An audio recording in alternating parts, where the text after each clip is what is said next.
pemirsa Hidup Sehat. Kembali lagi bersama saya Sekar Wanda di awal tahun 2026 ini.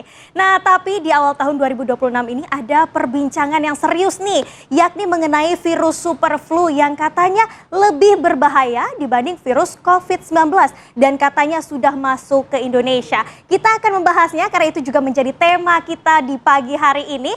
Kita akan mendiskusikannya bersama dengan Dr. Robert Sinto, dokter spesialis penyakit dalam dan konsultan penyakit tropik dan infeksi. Halo dokter, selamat pagi. Selamat pagi Mbak Sekar. Happy New Year dokter. Happy New Year juga Mbak Sekar dan Awal sehat. tahun 2026 ini harus semangat ya dokter ya. Iya, betul sekali. Tapi ya dok, kita kan tadi sudah melihat ya di VT ini ada perbincangan mengenai virus super flu. Apa sih perbedaannya dengan flu biasa dokter? Ya, jadi super flu itu sebetulnya infeksi virus yang disebabkan oleh virus influenza A. Nah, virus influenza A kan kita ketahui ada banyak subtipenya. Nah, ini tipe H3N2 subclade-nya K gitu ya. Jadi seperti kalau kita ingat zaman dulu COVID, mungkin teman-teman lebih familiar dengan COVID pemirsa. Nah, COVID itu kan ada banyak Omicron, ada Delta. Nah, ini varian-varian dari influenza. Jadi sebetulnya induknya sama-sama influenza A, tapi dia punya tipe H3N2 subclade K.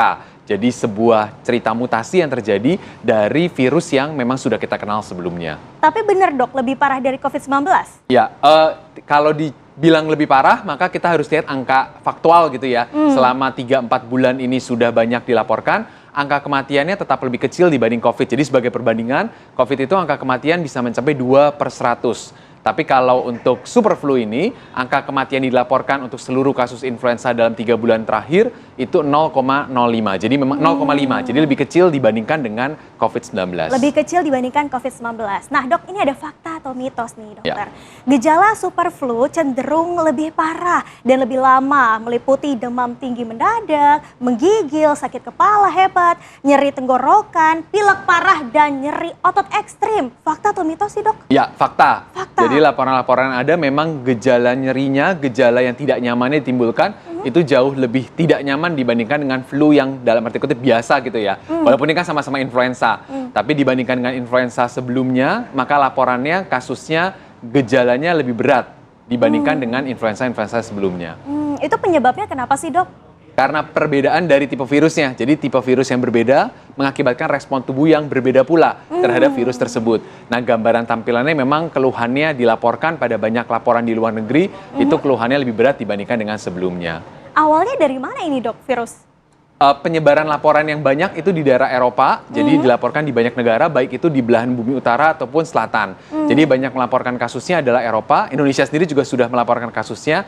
Terakhir Kementerian Kesehatan melansir ada 62 kasus ya, yang ternyata teridentifikasi, dilakukan sequencing, dilakukan tipe dari virusnya, ternyata ini adalah virus yang masuk dalam kelompok yang tadi super flu tadi itu. Apakah ada yang sudah berakibat fatal dokter? Kalau laporannya selama ini di Indonesia belum, tapi di luar negeri memang influenza itu sesuatu yang mematikan. Tadi saya sampaikan angka kematian itu bisa mencapai 0,5%, terutama pada populasi-populasi yang risiko tinggi perburukan. Jadi itu anak atau lansia atau pasien-pasien dengan komorbid. Jadi pada kelompok tersebut memang influenza itu sesuatu yang bisa mematikan. Nah cara penyebarannya seperti apa dok? Apakah sama dengan COVID? Sama seperti influenza, COVID, virus respirasi lain, jadi menyebarnya lewat percik renik.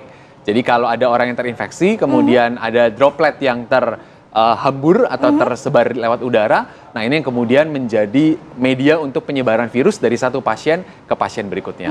Seberapa cepat penyebarannya dokter? Angkanya sama seperti influenza secara umum, jadi concern utama terkait dengan super flu ini adalah gejala yang lebih berat, kemudian mengakibatkan angka perawatan rumah sakit yang lebih tinggi. Nah ini mengapa menjadi sorotan dunia adalah karena dilihat bahwa biasanya musim flu itu jatuh bulan-bulan Oktober. Tapi ini 1 minggu sebelumnya ternyata banyak negara yang memiliki sistem pencatatan yang baik. Jadi Amerika, Eropa itu melihat laporan kasusnya kok menjadi lebih banyak dibandingkan dengan waktu yang sama di tahun sebelumnya. Nah itu mulai menjadi kewaspadaan untuk negara-negara tersebut. Kemudian mereka melakukan identifikasi jenis virus dan ternyata banyak laporan virus yang disebabkan oleh super flu tadi yang kemudian menjadi penyebab influenza di musim akhir 2025 lalu. Oke, nah dok ini ada fakta atau mitos. Super flu dapat menyebabkan pneumonia, terutama untuk kelompok rentan, anak-anak, dan juga lansia, ibu hamil itu juga menjadi salah satu penyebab juga di virus superflu ini. Tapi jangan dijawab dulu dokter, kita harus jeda sejenak. Pemirsa, usai jeda kita akan kembali hadir untuk Anda, tetaplah di Hidup Sehat.